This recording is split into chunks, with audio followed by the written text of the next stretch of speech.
नमस्कार बच्चों, आज हम क्लास 9th हिंदी की वर्कशीट नंबर 85 यानी कार्यपत्रक संख्या 85 को पढ़ने और समझने की कोशिश करेंगे।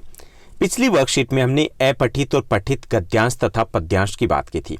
गद्यांश का अर्थ होता है गद्य का अंश और पद्यांश का अर्थ होता है पद्य का अंश या कविता का अंश। पठित का अर्थ है जो हमारे पाठ्यक्रम में शामिल है और अपठित होता है जो हमने पहले नहीं पढ़ा होता। दोनों ही प्रकार के प्रश्न हमारी वार्षिक परीक्षा में पूछे जाते हैं। इनको हल करना कठिन नहीं होता, लेकिन मुख्य जो बिंदु होता है कि हमने कितना समय लिया। जितना कम समय लेते हैं उतना ही अधिक समय हिंदी में हमारे लिए निबंध लेखन और पत्र लेखन के लिए बच पाता है। आज हम इसी प्रकार की इस वर्कशीट में गद्यांश दिया गया एक गद्यांश है जिसको हमें पढ़ना है और उस पर आधारित प्रश्नों को हल करना है। तो चलिए शुरुआत करते हैं हम आज की इस वर्कशीट की। जैसा कि आप अपनी स्क्रीन के ऊपर देख पा रहे, यह हमारी वर्कशीट नंबर 85 यानी कार्यपत्रक संख्या 85 रहेगा। हमारा विषय हिंदी है और आज की दिनांक रहेगी 12 फरवरी 2021। गद्यांश हमें जो दिया गया उसको हमें ध्यानपूर्वक पढ़ना है और आज का जो हमारा गद्यांश है वो महादेवी वर्मा से संबंधित है। अपने को नीर भरी दुख की बदली कहने के कारण आधुनिक मीरा के नाम से जानने वाले यानी कि महादेवी वर्मा है, उनको मीरा के नाम से भी जाना जाता है, आधुनिक मीरा के नाम से जाना जाता है। और मीरा की तरह ही अपनी कविता में उन्होंने प्रेम और वेदना की अनुभूति है वो शामिल की है।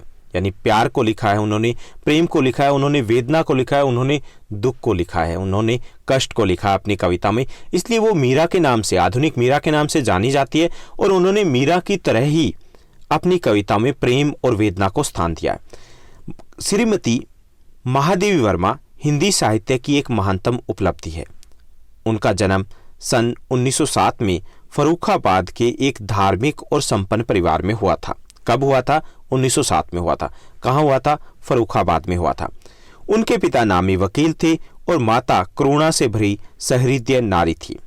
इनकी शिक्षा कहाँ हुई? पहले जबलपुर में हुई, फिर इलाहाबाद में हुई थी। संस्कृत साहित्य में MA करने के बाद प्रयाग महिला विद्यापीठ की प्रधानाचार्य बनकर वो कार्य करने लग गई। शिक्षा जगत में कार्य करने के साथ साथ समाज की साहित्य सेवा में भी उन्होंने शामिल हुए, यानी कि आरंभ से ही उनकी रुचि रही थी साहित्य में भी। इस कार्य के लिए इन्होंने कुछ सामाजिक और साहित्यिक संस्थाएं भी स्थापित की। वहां आने वाले प्रत्येक व्यक्ति को माँ और बहन का दुलार दिया उन्होंने। जो भी इन संस्थाओं में जाते थे वे संस्थाएं आज भी बनी रहकर इनकी यशोगाथा कह रही है या फिर इनकी यशोगाथा का प्रतीक है। तो ये हमने पढ़ा छोटा सा आसान सा गद्यांश। अब इस पर आधारित कुछ प्रश्न पूछे गए। प्रश्न भी काफ़ी आसान रहेंगे। कुल 5 प्रश्न पूछे गए, तो चलिए इनको हल करते हैं हम। पहला जो प्रश्न पूछा गया, महादेवी वर्मा को हिंदी साहित्य की महानतम उपलब्धि क्यों कहा गया?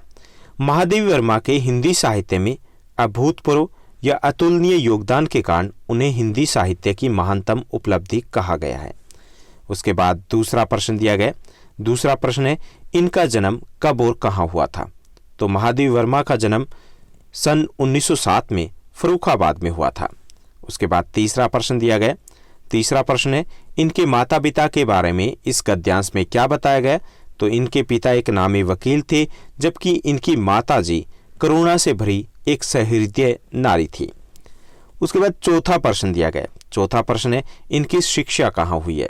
हमें बताना है कि इनकी शिक्षा कहाँ हुई है। तो महादेवी वर्मा की शिक्षा पहले जबलपुर और फिर इलाहाबाद में हुई, यानी 2 स्थानों पर हुई है। पांचवा और अंतिम प्रश्न दिया गया। पांचवा और अंतिम प्रश्न है, महादेवी वर्मा की यशोगाथा कौन गा रही है और क्यों? तो महादेवी वर्मा द्वारा स्थापित सामाजिक और साहित्यिक संस्थाएं उनकी यशोगाथा आज भी गा रही हैं, क्योंकि यह संस्थाएं जो महादेवी वर्मा है उनकी साहित्यिक और सामाजिक सेवा भाव का प्रतीक है। इसलिए आज भी जब उन संस्थाओं को लोग देखते हैं तो महादेवी वर्मा उनके योगदान को याद करते हैं। तो ये थी हमारी आज की बेहद आसान वर्कशीट।